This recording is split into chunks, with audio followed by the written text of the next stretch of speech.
Hello and a virtual welcome to the Atlantic Council. I'm Jason Marzak, and I'm Vice President, Senior Director of the Adrian Arch Latin America Center here. And I'm happy to host this short notice and incredibly timely conversation together with the Atlantic Council's Geoeconomic Center on what has been a historic week in Washington and across the world.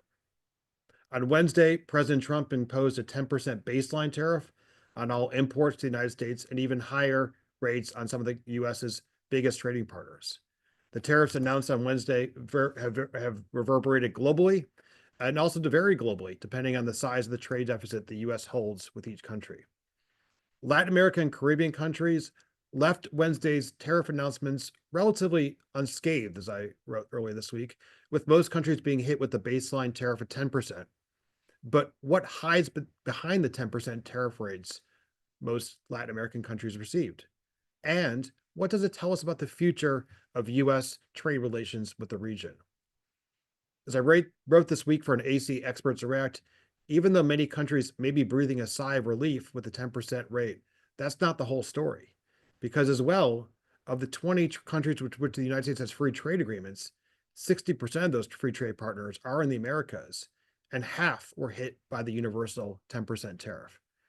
As well as Secretary Gonzalez will speak about in today's conversation, Mexico and Canada were not affected by the reciprocal tariff executive order, which of course was a big win for Mexico and I think for the negotiations that President Sheinbaum has been having for quite some time.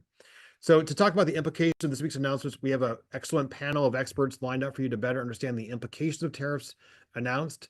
Today's event also follows our efforts at the Adrian Arch Latin America Center to shed light on the Trump administration's new approach to the region.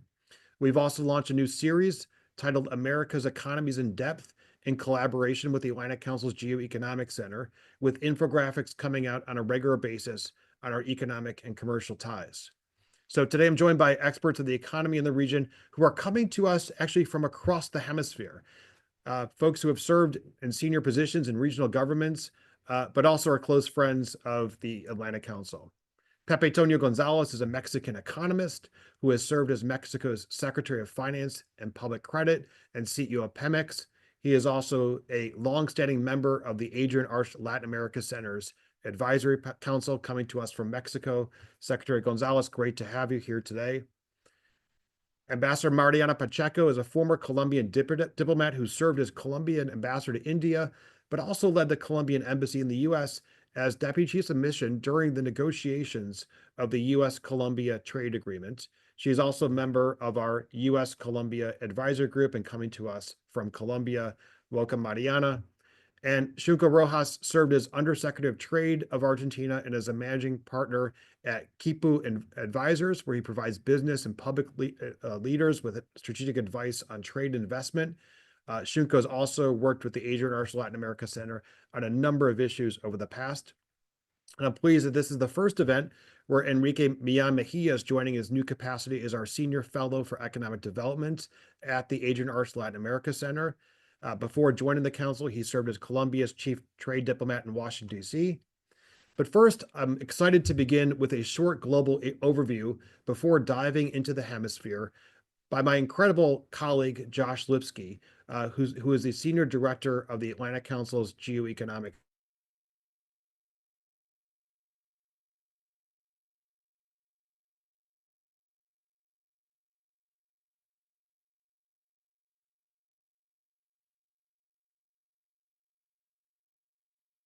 So encourage our viewers, as Josh will do as well, to check out the Geoeconomic Center's incredible tariff tracker that's updated regularly with perspectives from around the world. So thank you all much for joining us today.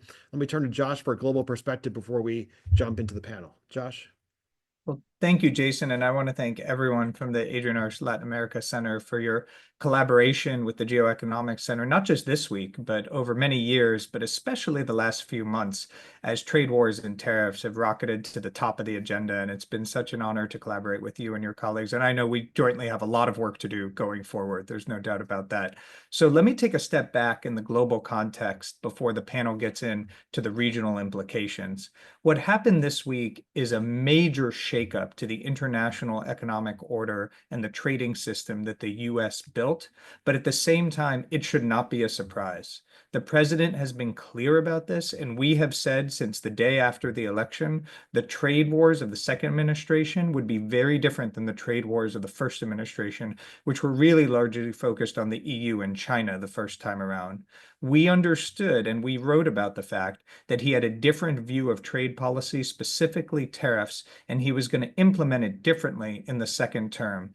And the framework with which we use to think about tariffs breaks it into three buckets. The first is tariffs as negotiation, and we're all very familiar with that. That is how we use tariffs in the first term, and he still thinks about tariffs in that way, and we will see tariffs as negotiation tool play out over the coming weeks and months. There's no doubt about that.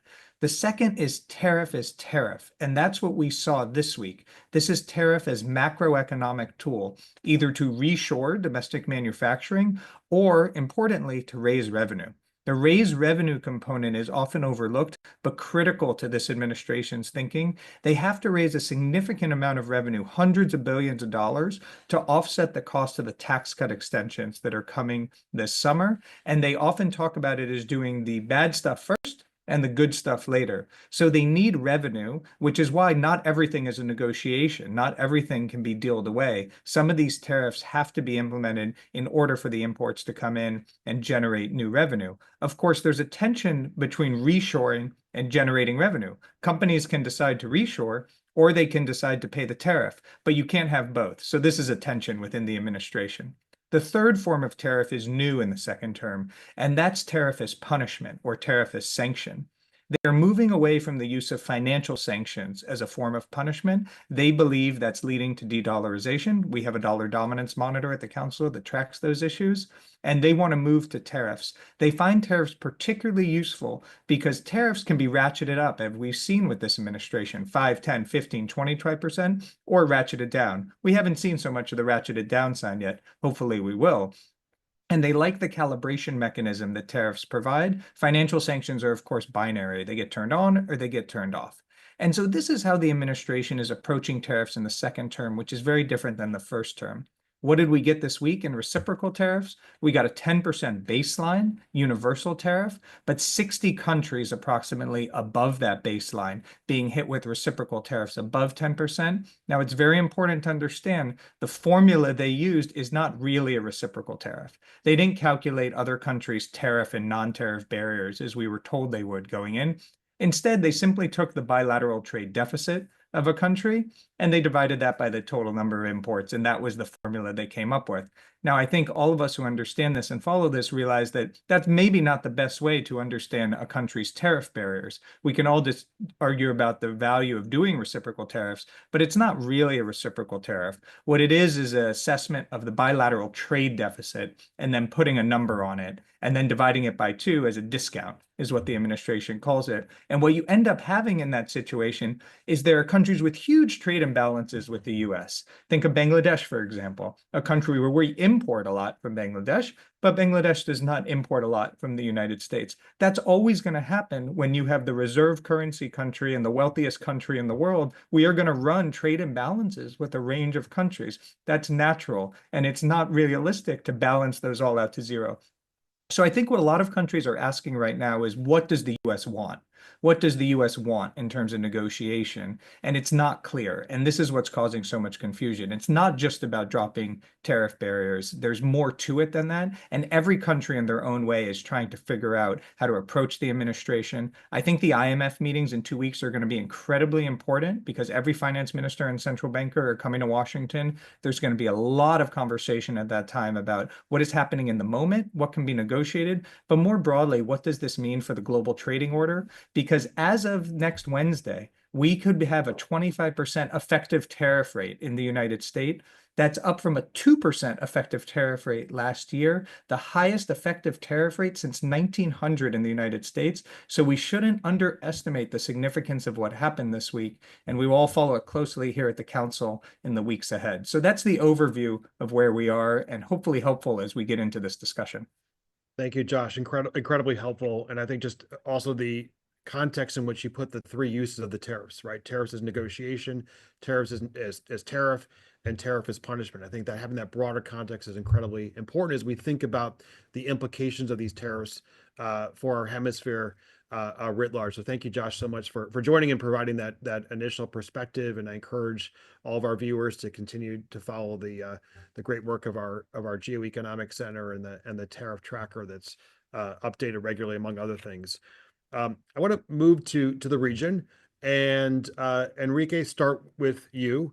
As I mentioned the outset, Latin America and the Caribbean has left the Wednesday's announcement much better off relatively than other regions around the world, with most countries except for three being tariffed with the baseline tariff. Why was LAC generally hit with only the 10% tariffs?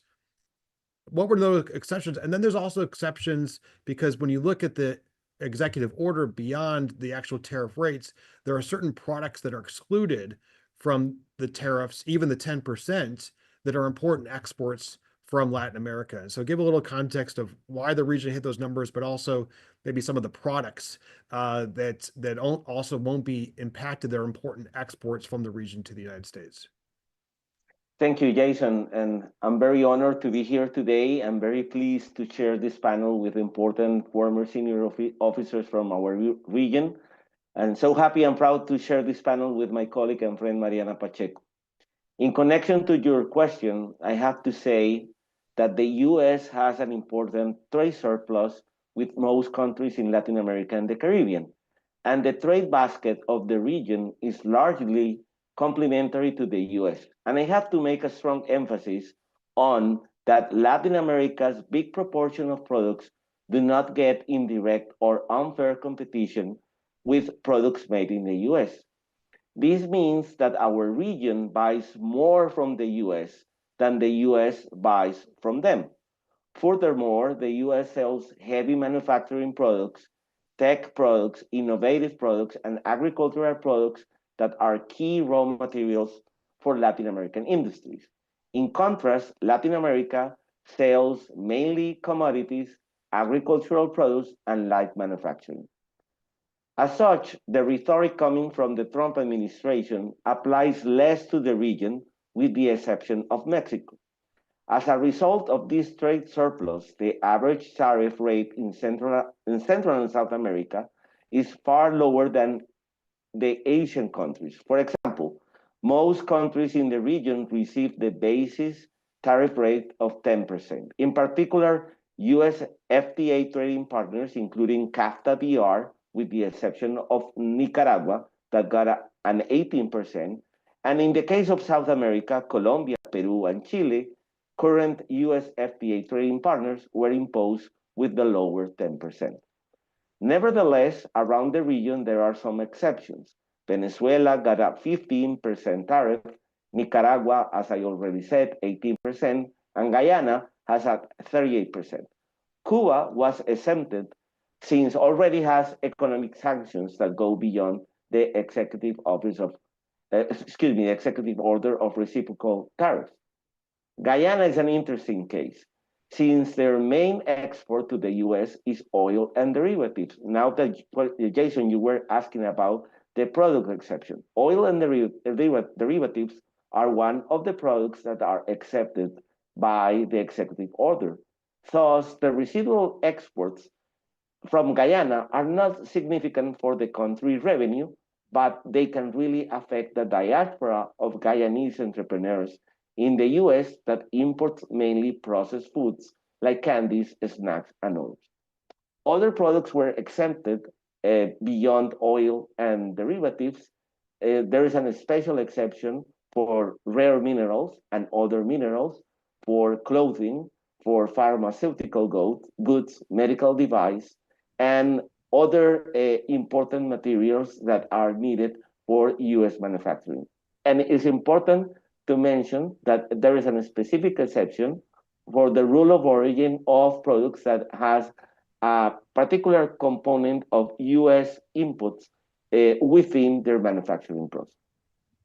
Thank you so much, Enrique. I think one point that you made there, just to hammer home for the audience, is the fact that when you look at the U.S. trading relationship with Latin America writ large, that the U.S. in 2024 had a trade surplus of $47.3 billion, a trade surplus of $47.3 billion with Central and South America. When you look at the trade balance with countries across the region, the vast majority, the U.S. has a vast majority of a trade surplus with most countries. Therefore, as Enrique was sharing, the reason that you have this imposition of just the baseline tariff. Now, Secretary Gonzalez, Mexico's been in the headlines for really ever since day one of the administration when it comes to trade, and was one of the important countries left off of the charts that we saw displayed at the Rose Garden on Wednesday afternoon. Of course, Mexico has a number of other there's the fentanyl and migration tariffs, and there's that goes to the tariffs as punishment. There's the automobile tariffs that impact Mexico, the steel and aluminum tariffs that impact Mexico. But I'd love to, why was Mexico, from your perspective, left out of the reciprocal tariff announcements? And what does this also mean in the broader context of all the other tariffs that are coming from a general or Mexico specific perspective from the administration? Well, thank you. I want to thank you for the invitation and thank the Atlantic Council for the invitation. Well, the answer as to why we were left out is not for me to say. I think it's for the administration to answer, because trying to figure out exactly why some countries were done one way or another is difficult to predict. It doesn't appear to be like a very straightforward rationale for doing this. But I do want to reflect on this. I mean, Canada and Mexico were both left out. We are the United States' largest trading partners among all of the countries in the world. So, that could be a hint. But, this is very important for Mexico. Mexico trades almost 90% of its GDP. And most of that trade, almost between 80 and 90, is with the United States. So any small movement of trade with the United States has a huge impact on Mexico. And you, Jason, mentioned the other tariffs that are in place. And I think those will remain to be seen because there is a tariff on the automotive sector, on the cars, and 30% of our exports are cars and cars related, cars and auto parts. So these tariffs are still in the process of being cleared up, because as some famous American economist said, no car is 100% US built. It is very difficult. They have parts from all over the world, and trying to break up which parts of the car come from the United States and which not is an administrative issue that is not easy to do. So we remain to see what the impacts of these things will be, but they are relatively large. It's the single most important export that Mexico has in a country that trades almost 90% of our GDP. To show the magnitude of this, only Germany and Korea in the world, and the G20 countries, trade that share of their GDP. That's how important trade to us is. So we're still evaluating what will happen with those tariffs that you mentioned that are not part of the reciprocal tariffs, but they're tariffs after all, and they're impacting a big segment of our economy and our exports. Secretary Gonzalez, there's a lot of, here in Washington, a lot of conversations on kind of from a U.S. perspective, and this conversation is so helpful to have you here, and Shunko, Mariana, from joining us from different parts of the region. So I'd love to get your perspective on how this is being seen in Mexico, how the announcements this week and the other tariffs, how they're being seen, and what are you hearing insofar as how businesses are thinking about adjusting to the new reality, the new global trading reality in which we're quickly embarking upon? Well, I mean, I think Josh introduction was right on point. I mean, this is a massive change to the world trading arrangement. I don't think we have seen anything like this in decades. So this is going to have a big impact on the entire world, on Latin America in particular, and in Mexico. Well, everybody was expectant, like the entire world, to see on what list we would appear.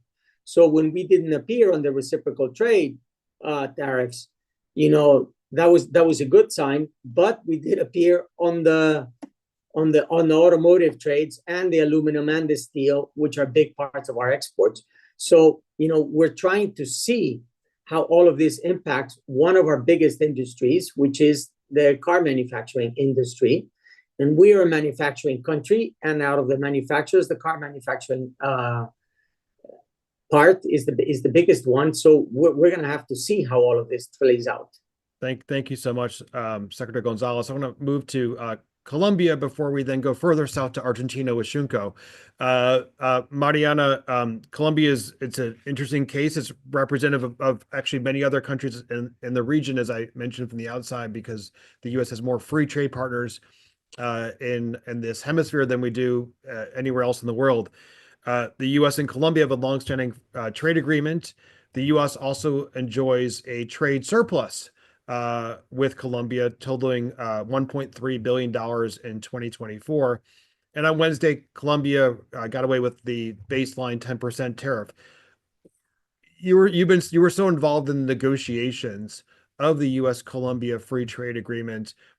From your perspective, what message does this send to Colombia, but also to FTA partners in general, following Wednesday's announcement?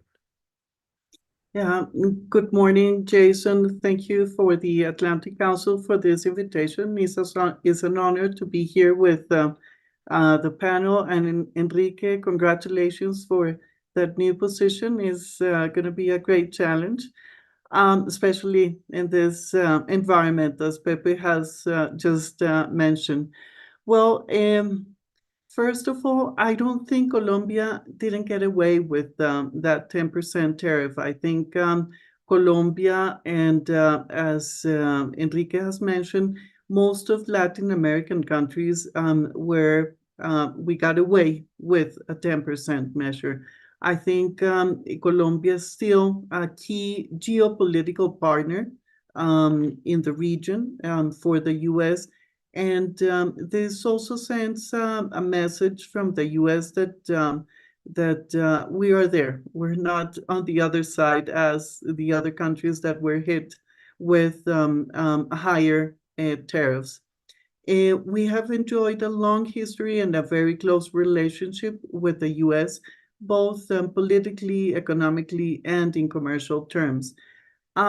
Another issue, I think, is the hiccups that we have faced recently due to President Petro's expressions that put the country in a very difficult position during what I call the Black Sunday. That was the first country, January 26th, that were hit with measures. The U.S. does not mention that there were sanctions, but we were imposed measures that started from restrictions of visas to a 25% tariff to all goods exported to the U.S., and furthermore, financial restrictions similar to those imposed to Cuba and Venezuela.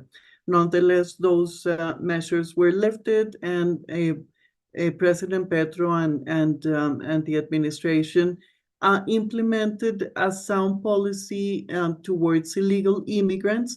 And now Colombia is picking up, Colombian Air Force planes are picking up periodically Colombian deportees at U.S. airports. So that continues, is going well. And so now that puts us in another story, that what can we face down the road, which is the certification process with regards to Colombian efforts in counter narcotics and drug trafficking. This certification will be announced on or before September 15 of this year, and this process may include also, again, visas, visa restrictions, economic restrictions at multilateral banks, as the regulation says, but also could include this type of restrictions, tariffs and all, or those imposed at Black Sunday that just mentioned. So we are in that limbo, in that uncertainty. It's been difficult for the private sector, for trade associations. I mean, for all Colombians, we were expecting day before yesterday, whatever. I think as the world was watching, we were also watching what was going to happen with Colombia. Thank you so much. Mariana, thank you so much. I think your perspectives both on the implications of the trade agreement, but also the drug certification and what that means insofar as, what Josh was laying out, kind of the different uses of tariffs and tariffs as punishment as well, also is important to think about when we think about the drug certification process, as well as the perspective of how the recent announcements and frankly what happened back in January as well, how that's being seen in Colombia. I want to, Shunka, move on to Argentina, and great to have you here as well. Of course, different to Colombia or of course Mexico, Argentina does not have a trade agreement with the United States, and in fact has its common external tariff as part of the Mercosur trade bloc.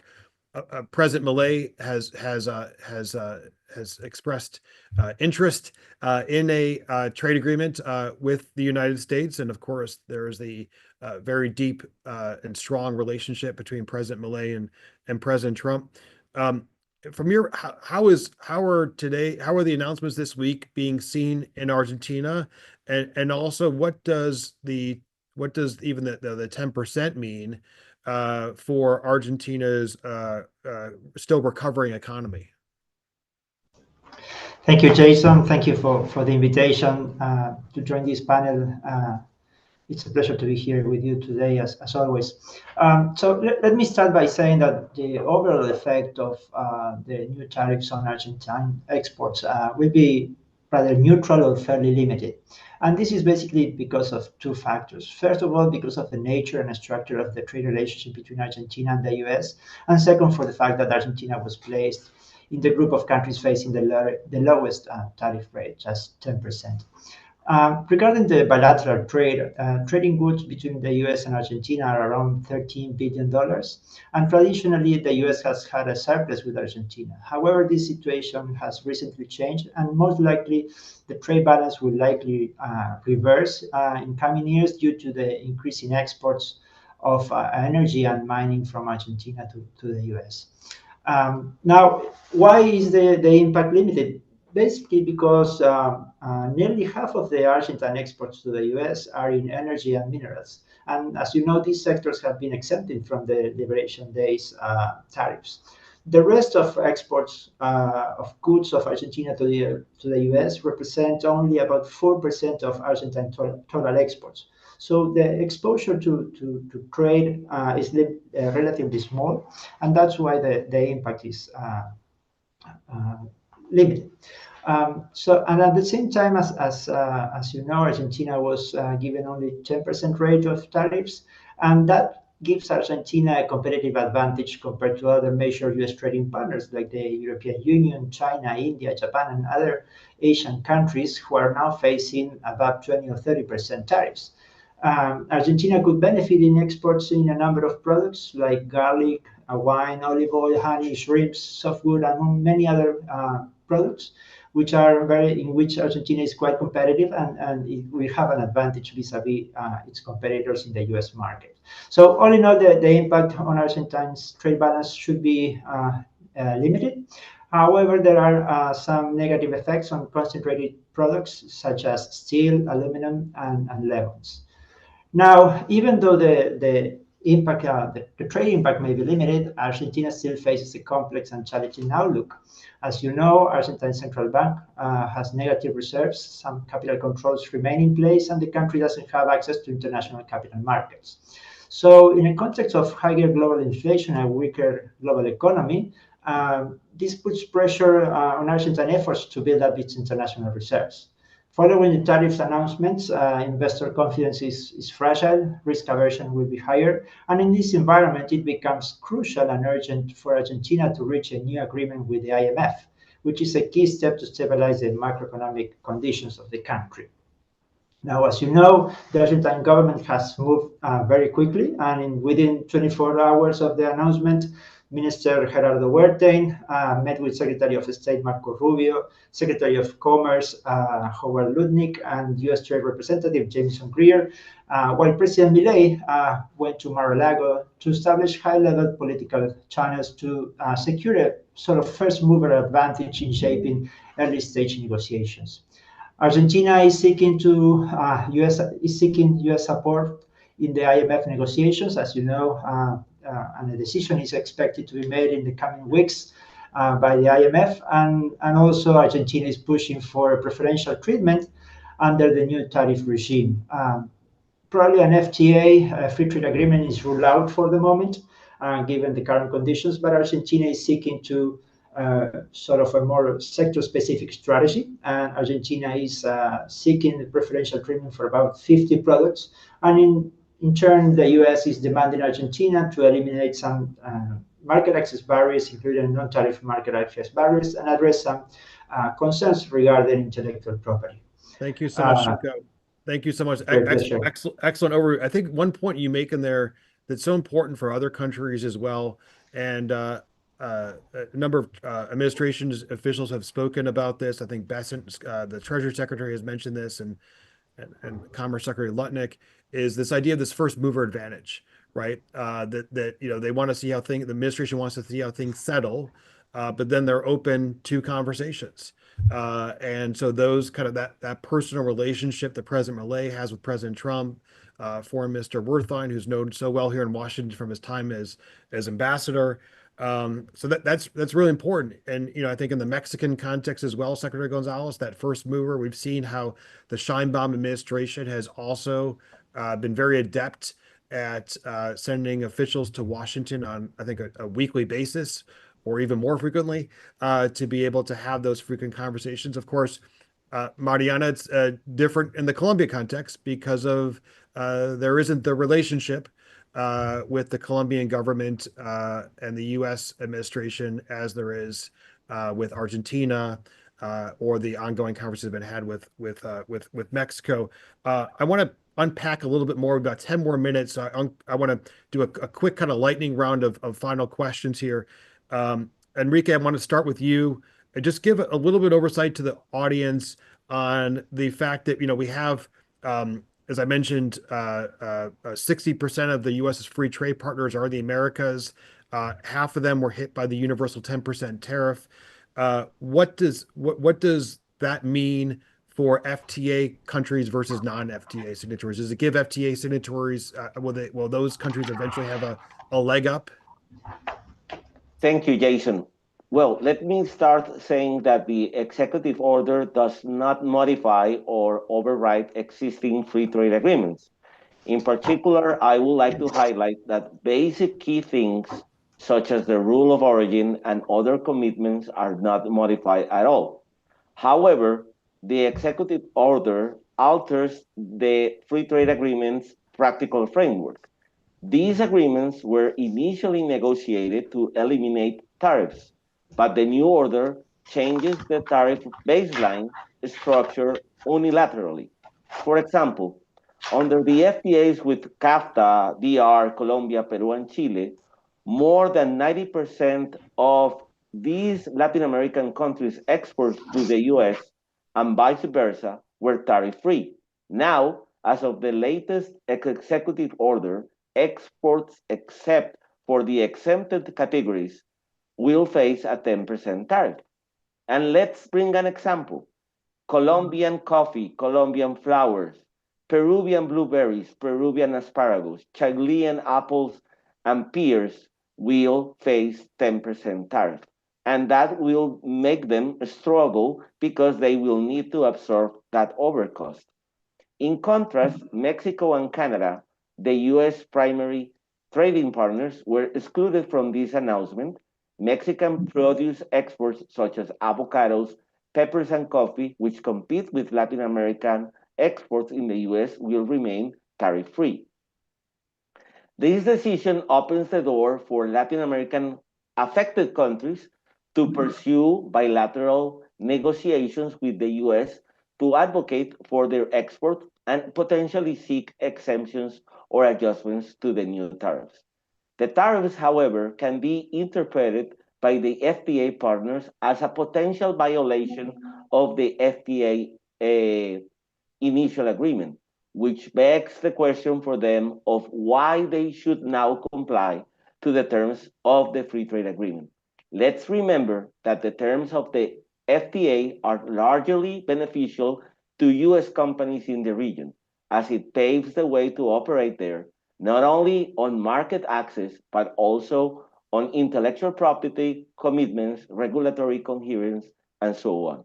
Thank you so much, Enrique. Pepe, Secretary Gonzalez, I want to move to you. And actually, Enrique mentioned USMCA. I think notably, I took this as positive that USMCA was written into the executive order yesterday, or sorry, on Wednesday, and written in that exports that comply with the USMCA rules of origin will continue to get a 0% tariff. So really puts the USMCA partners in a wholly different category in some regards than other FTA partners, because we didn't see the exemption for Colombia or Chile or other countries. So how do you interpret the actions taken this week insofar as the implications for USMCA, especially as we approach the review period? And any final thoughts on the impact of these tariffs on kind of broader economic growth and competitiveness? Sure. Well, thank you again. I mean, I think once again, the USMCA, which is the successor of NAFTA, it shows it's the North American Free Trade Agreement, and as I said, Mexico and Canada are the two largest trading partners of the United States. Now, what the part that is different from the rest of the trade that goes on between the United States and Latin America is most of the trade between the United States and Canada and Mexico is what economists like to call intra-industry trade. They are not, we're not, Enrique mentioned avocados and stuff. These are important, but most of our trade, 70% of the trade that Mexico has with the United States is manufacturing. So it's a different type of trade. Things go back and forth over the border various times. And as I said, we were exempted from the reciprocal trades, and that's a good thing, but we are subject to this automotive trade that is a big part of our exports. Now, how will this impact growth in the region? And I may say the world is, well, I think there's a general agreement among economists that growth will decline. And I think we will have two effects. One is the tariffs by themselves are going to make the impact negatively growth on the countries that receive the tariffs, like all of Latin America, and in the case of in our case, the part for automotives. But we've seen this story before. The United States in the 1930s, the Smoot-Hawley Act also imposed tariffs on all of its imports. And the United States, it's a large player in the world's economy, so that's going to lower aggregate demand in the world economy. That's going to lower growth. So it is probable that the US growth will also lower. So you're going to have two effects, the price effect and the quantity effect, the price effect from the tariff and the fact that the United States will demand less imports from the rest of the world. Thank you so much, Secretary Gonzalez. It goes back to that tension of raising revenue versus reshoring, and how do you seek to do both? Mariana, since the beginning of the year, we have about 5 more minutes here. We'll wrap up with you, and then Shunko. The private sector in Colombia has been taking a lot of efforts to engage with U.S. counterparts to establish efforts to further show the benefits of the current bilateral FTA. How is the Colombian private sector seeing these latest announcements, and also what do you see insofar as the best way for businesses from, let's say, from Colombia in particular, to be showing the importance of the commercial ties that we have? Thank you, Jason. I think Colombian trade associations and private sector is ready and is already on the move on a business diplomacy, let's put it that way. Many heads of trade associations are going up to Washington. And let me also assure that the government this time did respond quite well, and using diplomatic channels and in a calm way. Not only, President Petro said that the tariffs were a big mistake on his X account, but the Minister of Foreign Affairs put out a statement along with the Ministry of Foreign Trade, which is very useful not only in terms of the US, but also for Colombian private sector. So I think moving forward, it is very important for both the government and the trade associations, the private sector, to engage in this business diplomacy, because as the executive order has put it on, there is an opportunity to negotiate with the US. Either if the country retaliates, in the case of any country, if it retaliates as China did this morning, of course, the US will retaliate back. So we have an opportunity here to work together for government and the private sector in this, what I call business diplomacy. And let me just say something on the FTA, just to finish up. I think we have a great opportunity here. Almost 50% of Colombia's export to the US are under that excluded list, that Annex 2. And in the meantime, as others have said, other exports are hitting hard. Those are flowers, which both generate jobs in Colombia and in the US. So we already have this very joint coalition between both US private sector and Colombian private sector that we need to take advantage of going forward and moving ahead. Wonderful. Thank you so much, Mariana. I want to we're take the final question over to Shunko. And Shunko, as part of that broader question, Mariana, of course, mentioned the trade retaliation of China this morning. But what we see in general is this is that Asia was hit harder, much harder than Latin America was hit. Earlier, we mentioned, I think Josh mentioned the example of Bangladesh among some of the examples showed, but countries that benefited from trade diversion from China in recent years, like Vietnam, were also some of those countries that were hit hardest. So is there what's the sign then to companies globally that does this provide new incentive, these tariffs, to consider relocating supply chains to countries across the region, given the fact that countries in the Americas were hit from the minimal baseline 10% tariff rather than these larger tariffs that we saw across the world? How do you see that playing out with regard to Asia and the impacts for Latin America? Yes, Jason, I think that there is definitely an opportunity for Latin America in the current context to attract investments. But I would say it's an opportunity with caveats. So first of all, I think that there is a challenge in terms of the time horizon for investments. As you know, investment decisions that seek to relocate production networks and value chains are structural shifts and take a long time. And we are currently in a context of high uncertainty.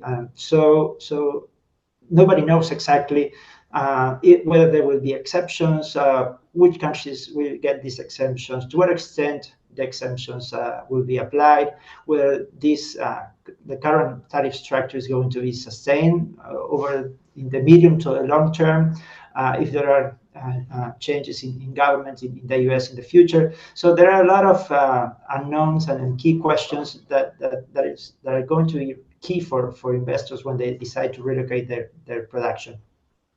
I think that if we take a look at the region, Mexico, we should leave aside Mexico because of the integration of the economy to the US. And then we have the answer to your question. I think it's very sector specific. It really depends on whether there is a local production in the US, where the country in Latin America may represent a threat for this production in the US. And also there are some geopolitical or political concerns.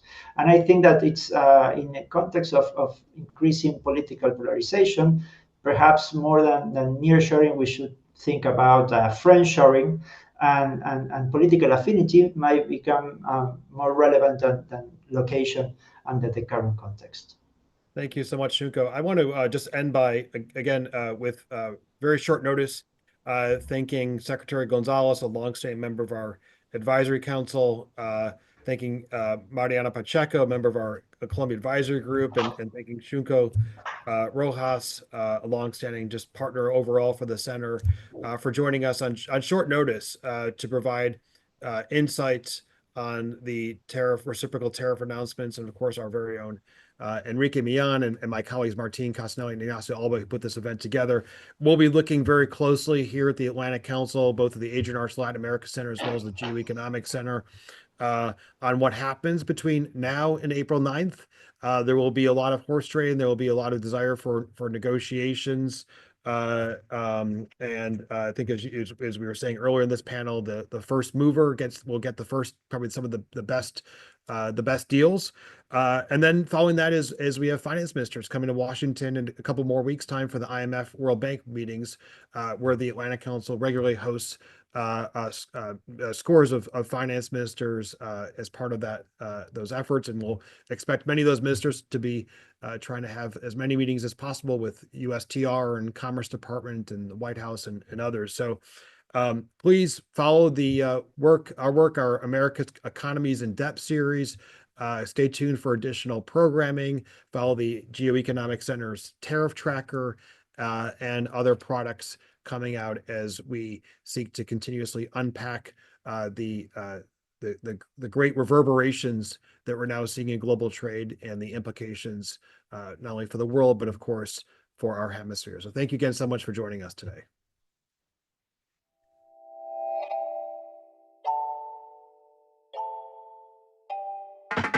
Quiero que aunque norte y sur sean distintos, lleven un mismo latido en el ritmo, como quien comparte el mismo apellido, porque al fin y al cabo somos latinos. Quiero que la unión que logra la fuerza rompa divisiones y abra más puertas. Quiero que entendamos que cuando todos sumamos se hace la diferencia.